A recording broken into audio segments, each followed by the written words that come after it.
wondering about your hair that day, wondering what you're wearing below the waist. That doesn't happen in a traditional meeting. Are you tired of Zoom? Are you sick and tired of sitting there staring at all those faces on the computer? Me too. Let's talk about combating Zoom fatigue.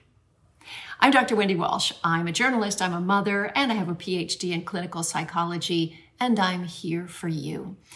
We never knew there was such a thing called Zoom fatigue.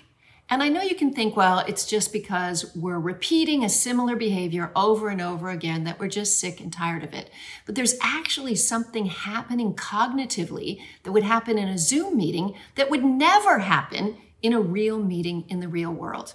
First of all, humans focus best when we're allowed to distract ourselves, when we can pass a note to a friend, when we can catch the eye of somebody else, when we can zone out and daydream. And yes, during those moments, we may not be listening intently, but overall, we're taking in far more information than when we're forced to cognitively focus on a face, often a face that's too close and too large compared to, say, a traditional conference room. In fact, the director of Stanford's Virtual Human Interaction Lab says that keeping a sustained focus on a face for a long period of time is completely unnatural, and our brain doesn't know what to do. So yeah, Zoom meetings can be very exhausting because they're requiring too much focus and also a new degree of self-consciousness. When you're in a conference room and there might be 10 people in that meeting, you're not imagining that all 9 of them are staring at you, wondering about your hair that day, wondering what you're wearing below the waist. That doesn't happen in a traditional meeting. So it's a combination of dealing with a flat screen and a two-dimensional person, having to have sustained focus, and then also this new degree of self-consciousness. So what can we do to combat Zoom fatigue? Let's talk about our options. First, schedule more phone calls. Every meeting doesn't have to be a face-to-face meeting, whether you're using Zoom, Skype, or Cisco.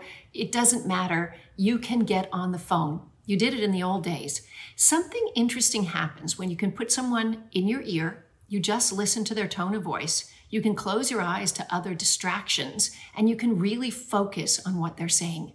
These conversations are deeper, they're intimate, and they're much easier on the brain. So replace some of your Zoom meetings with phone calls. Secondly, take breaks in between your Zoom calls. Try as hard as you can not to do back-to-back Zoom meetings, or if you're teaching classes or if you're taking classes. And when you do take that break, close your computer and move to a physically different place. In between my Zoom meetings, I come upstairs in my house to a little roof garden that I have, and I just sit there for a few minutes and listen to the birds. For some reason, that calms my brain, and I'm able to get back to the next Zoom. Third, set some ground rules before the Zoom call.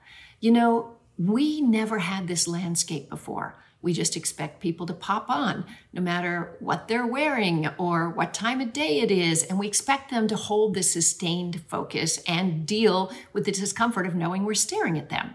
So how about saying to plenty of your Zoom meetings, hey, video off except for the lead speaker? Or how about, it's going to be a short meeting. I want to keep it to 15 minutes. So plan for whatever you're going to say to be 2 or 3 of those minutes. Figure it out ahead of time so that people know what's expected of them. Use that private chat. I know it feels weird. You're in a Zoom meeting and all of a sudden you're looking down and typing, but this actually represents a real conference in a real conference room more than anything, where you might catch someone's eye or have a whispered side conversation. So use the private chat to talk to other people in the meeting at the same time. Hopefully constructive stuff about the meeting, but that will help you use your ability to distract yourself to then come back and focus on what the speaker's saying. And finally, reduce your worry about people looking at you by learning a few things about lighting and camera angle. Yes, you may need to put your laptop up on books. You want your camera to be just about 2 inches above your eye line. That's what I'm looking at right now. Secondly, think a little bit about lighting. Don't backlight yourself. Natural light from a window is the best light possible, but make sure your background is a little bit darker, and you will look great. Clearly, video meetings and video calls are here to stay, but like any technology, you have to figure out a way to control it before it controls you. For Local Now, I'm Dr. Wendy Walsh. Thanks for watching. You can follow me anywhere on my social media at Dr. Wendy Walsh. We'll see you next time.